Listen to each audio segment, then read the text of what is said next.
Hello बच्चे, पिछली video में तुमने पढ़ा था कि हम सर्कल का एरिया कैसे निकालते हैं। सर्कल का एरिया और उसके सारे कंसेप्ट क्लियर किए थे कि सर्कल का एरिया आया कहां से। इस वीडियो में हम कंसेप्ट क्लियर करेंगे सर्कल के सेक्टर का।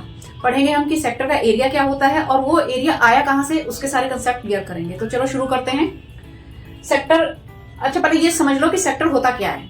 ठीक है, सेक्टर क्या होता है? तुम्हारा दो रेडियाई और आर्क के बीच में जो पार्ट बनता है ना, उसे ही हम सेक्टर कहते हैं। इस फिगर से समझो, ये एक सर्कल है, ये दो रेडियस है। ठीक है, एक रेडियस ये है, एक रेडियस ये है, दो रेडियस है और ये तुम्हारा एक आर्क बन रहा है। तो दो रेडियस और एक आर्क के बीच में जो ये पार्ट बना है वो तुम्हारा क्या कहलाया? सेक्टर। ठीक है, अब आते हैं फार्मूले पे कि सर्कल का जो सेक्टर होता है उसका एरिया कैसे निकालते हैं। उसके लिए हमें दो चीजें चाहिए होता है। सबसे पहले एक तो चाहिए होता है रेडियस और दूसरा चाहिए होता है सर्कल के सेंटर का जो एंगल होता है उसको, और वो एंगल किस में होना चाहिए? डिग्री में। तब एरिया ऑफ सेक्टर क्या निकल गया? Theta by 360 into pi are square. एक बार फिर से रिपीट कर लो, जो एरिया ऑफ सेक्टर होता है उसका फार्मूला क्या होता है? Theta by 360 multiply pi are square. जहां पे हमारा पाई आर स्क्वायर क्या होता है? सर्कल का एरिया। 360 डिग्री क्या होता है? पूरे सर्कल का जो एंगल बनता है। पूरे सर्कल का एंगल जानते हो ना कितना होता है? 360 डिग्री होता है। तो ये हमारा निकल के आया फार्मूला। ठीक है, ऐसे समझ लो जो ये थीटा है वो रिक्वायर्ड एंगल है, 360 पूरे सर्कल का एंगल है और पाई आर स्क्वायर क्या है? सर्कल का एरिया। अब ये वाला फार्मूला जो सेक्टर के एरिया का फार्मूला है वो आया कैसे, उसका भी कंसेप्ट क्लियर कर लेते हैं। तो चलो फिर क्लियर करते हैं फटाफट इसका भी कंसेप्ट। सेक्टर के एरिया का कंसेप्ट क्लियर करते हैं कि ये फार्मूला आया कहां से। फार्मूला क्या होता है हमारा सेक्टर के एरिया का? Area of sector theta by 360 degree multiply pi are square. जहां पे पाई आर स्क्वायर क्या है? सर्कल का एरिया है और 360 पूरे सर्कल का एंगल है। अब ध्यान से देखो, ये एक सर्कल है। ठीक है, अब इसके पूरा एंगल कितना है? 360 डिग्री है। अगर मैं इस सर्कल को टू पार्ट्स में डिवाइड कर रही हूं तो ये एंगल कितना होगा? 180 डिग्री और ये एंगल कितना होगा? 180 डिग्री। और पूरे सर्कल का एरिया पाई आर स्क्वायर है तो हाफ सर्कल का एरिया कितना हो जाएगा? पाई आर स्क्वायर बाय 2। तो देखो, हाफ एरिया क्या होता है सर्कल का? Area of circle pi are square. Area of half circle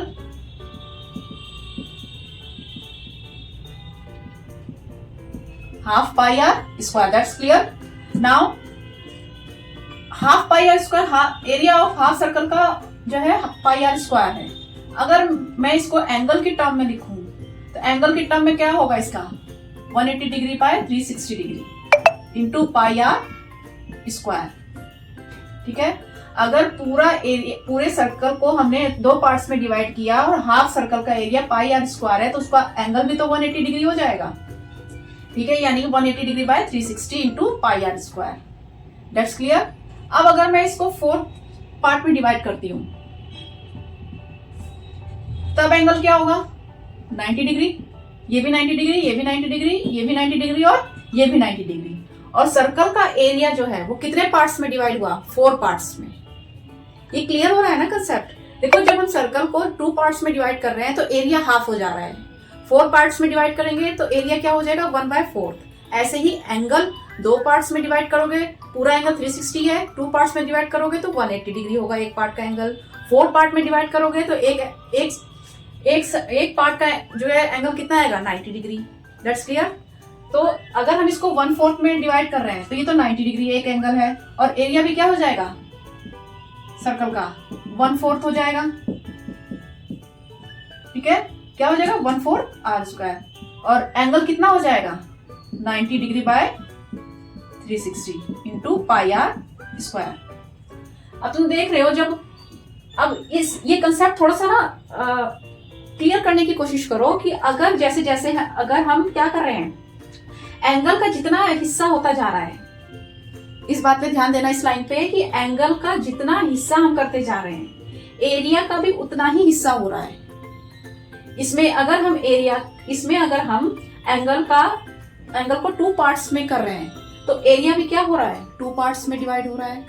अगर हम एंगल को 4 पार्ट्स में डिवाइड कर रहे हैं तो एरिया भी क्या हो रहा है? 4 पार्ट्स में डिवाइड हो रहा है। ठीक है, तो अगर हम एंगल थीटा लेंगे, इसका मतलब कोई भी अगर एंगल हमारा रैंडमली सेक्टर में का एंगल, कोई भी सर्कल का एंगल थीटा है, तब हमारा फार्मूला क्या निकल के आएगा, theta by 360 degree into pi are square. Formula क्या निकल के आएगा सेक्टर का, theta by 360 into pi are square. Angle का जितना हिस्सा होगा, एंगल का जितना हिस्सा होगा, सर्कल के एरिया का भी उतना ही हिस्सा होगा। यही सेक्टर का सीक्रेट है, ये समझो। मैंने क्या लाइन बोली है, एंगल का जितना हिस्सा, एंगल का जितना हिस्सा,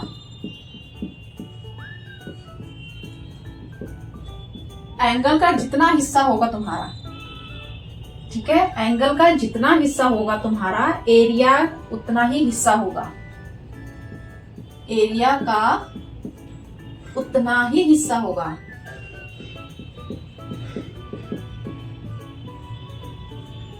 आई होप कि ये चीज तुम्हें क्लियर हो रही होगी, ठीक है। एंगल का जितना हिस्सा होगा, एरिया का भी उतना ही हिस्सा होता जा रहा है। अगर हाफ कर रहे हैं तो हमारा एरिया भी हाफ हो रहा है, 4 पार्ट कर रहे हैं तो एरिया भी हमारा 4 पार्ट में हो रहा है, ठीक है। चाहे तो तुम ऐसे भी कर लो कि अगर पूरा एंगल लोगे 360, पूरा एंगल अगर 360 लोगे तो नीचे 360 इंटू पाई आर स्क्वायर, ये कैंसिल हो गया, 1 आएगा तो पाई आर स्क्वायर। ये पूरे सर्कल का एरिया होता है और ये पूरे सर्कल का एंगल है। तो जितना एंगल लोगे तुम, जितना एंगल लोगे सर्कल का, उतना एरिया होगा, ठीक है। यही सेक्टर का सीक्रेट है, यही सेक्टर के एरिया का सीक्रेट है कि एंगल का जितना हिस्सा होगा, सर्कल के एरिया का भी उतना ही हिस्सा होगा। इन्हीं इससे तुम्हारा क्या फॉर्मूला निकल के आया, theta by 360 into pi are square.